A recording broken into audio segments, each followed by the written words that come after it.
Maayong buntag sa akong mga Jumego ug Jumega. Mulugsong ta padung sa Kilab-Kilab Falls. Way kabalakan sa agianan kay siminto ang hagdanan, pero naapay ubang lugar nga wala pa masiminto, maong maghinay-hinay lang gyud ta. Gibutangan pod og railings ang kilid sa agianan aron naatay mahawiran. Gibati namin kakapoy pero nawala. Pagkakita namo sa falls nga perting ninduta, murag giaysan ang tubig tungod sa iyang kabugnaw. Napalibutan pud ni siya og tagas kayo nga mga kahoy. Puti og bugnaw ang tubig diri murag si Angel kaputi Nagamit ra jud ang iyang pagkamani niyot ato na ni itsa kining atong dala nga ocean pack kay magdigamot ta ug para pamahaw. Ang akong magkauban ni explore atong unahan. Nagpabilin ra ko diri kay maghikay ko sa akong pamahaw. Maadyo man to sila kay napay ikaniwang. Magduang taon na aron busog inig magligo. Makaingon ko nga kining lugar gipalibutan og tubig kay bisan ang pangpang na ay gaagas maong diri ta magkuha og tubig nga atong isabaw. Gibutangan ra ni nilag kawayan aron diri moagi ang tubig.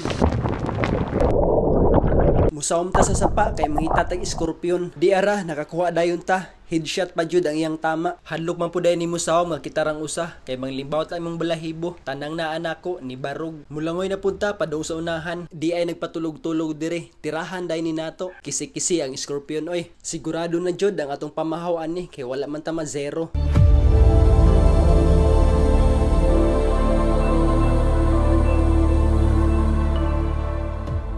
Mupwesto na ta ning gilid sa sapa kay magluto na ta sa atong pamahaw. Magluto tag balikog nga hotdog. Wala ko kahibaw kung unsay lasa ani kay pa man ko kakaon ani sukad. Nibalhin ta diri sa ibabaw kay overlooking. Mao na ni atong mga sudan. Ato na ni ipalanding atong kalha kay magluto na tag sugod. Iuna nato pagluto ning balikog nga hotdog. Isunod pud ni pagluto nato ang pork tocino. Process pud lang usa atong ipangluto karon kay hinay ang panagat. Sa sunod mga adventure nato magpadagat na pud ta ani kay wet season na. Halos kada adlaw na lang mag-uwan. Pag magsigig ulan dili gud galikayan nga magbaha kay hapit naman ni maluto ang atong suwa. Ato na pud ni hukaron ang atong kanon kay excited na kaadyo ko mulayat ni anang pangpang. Magamit na pud ang atong kinamut style ani. Sa sunod magpalit na tag mga utensils aron dili na ni nato kinamuton kay init jamo. Sa tanang giluto nako karon mo patigbabaw yun ang kahumot sa eskorpion nga akong giperito. Naluto ra jud ang pagkaon sa hari. Peaceful ug relaxing ang atong lugar diri dapita. Mauna ni ang atong mga suwa. Ato enjoy atong mga pagkaon kinubanan sa mga maanindot nga matalan-awon nga perto yung induta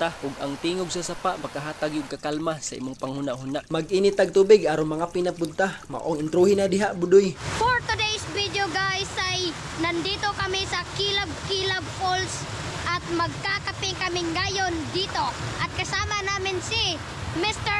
Adventures. Klaruha na, klaruha. Mr. Adventures ka diha aron. Believe jud ko aning bata gawas siyang pagka-bright, talented pagyud. Mga pinatagsugod kay ako na ni painiton akong lawas. Cheers! Gi-challenge si Bulantoy ni Budoy nga paambako ni anang pangpang. Challenge accepted. Maong wala na maglangay si Bulantoy. Nilayat dayon siya anang pangpang. Panahon na para maligo na punta. Kung nangita mog libre nga jacuzzi, dong ra mo aring Kilab-Kilab Falls. Pangitaan lang ninyo si Uncle Bals kay siya ang tigdumala diri. Among gisuroy ang sapa ibabaw sa falls. Kauban ang atong mga Jumego. Piskay jamo ang talan-awon diri dapita. Sa mga gusto mo ari, ayan ang paglangan. Human naman tag suroy sa ibabaw ari na puta aring ubos. Munha ta ng langob. Ato tan-awon kung usay naa diha. Naa na ta diri ilawom sa langob. Crystal clear ang tubig diri og gisamot pag noon siya kabugnaw nga naa mi aring ilawom. Nipahuway mi aring pangpang kay ganiha ra gid mi sige og langoy. Kining among gibuhat dili ni ordinaryo nga pagkaligo lang kundi among gi-explore kung unsay naa ning dapita. Hawa kamay aron lang makapadayon sa unahan. Finally naa na gid mi ilawom sa falls. Sa inyong nakit-an nindot kayo ang structure sa mga bato. Kaway-kaway sa akong mga kauban nga mga gwapo. Sa tanan ako mga adventures karon ang pinakalingaw kay nakauban mo na ako. Hinahinay na mi og saka padong ibabaw sa bungtod. Musukol gyud og sinakaay og bukid ning akong mga kauban kay manakaay man islag lubi sa unang panahon. Sigurado gyud ang pamaulaning unya. Ayaw kabalaka inday dayren kay ako kahaplasan og lana sa baksan. Pag abot namo sa ibabaw lahi-lahi ang among gibati. Naay gikabuhi, gilabadan og tiyan, naay giihaw ug naay nagkahubo ang short. Naulahi gyud in town among tour guide. Nahuman naman ang atong adventure mo biyahe na punta padung sa atong isla. Sa mga gusto mag long ride, perfect ning lugara kay nindot kayo ang mga talan-awon. Sigurado gyud nga mag-enjoy ka diring dapita. Mag-shoutout na ta. Shoutout sa atong mga Jumego o Jumega, Katulid TV, Carlos Salaw, Geraldine Tanduyan, Remnard Zion ug ni Jimar Benanoa.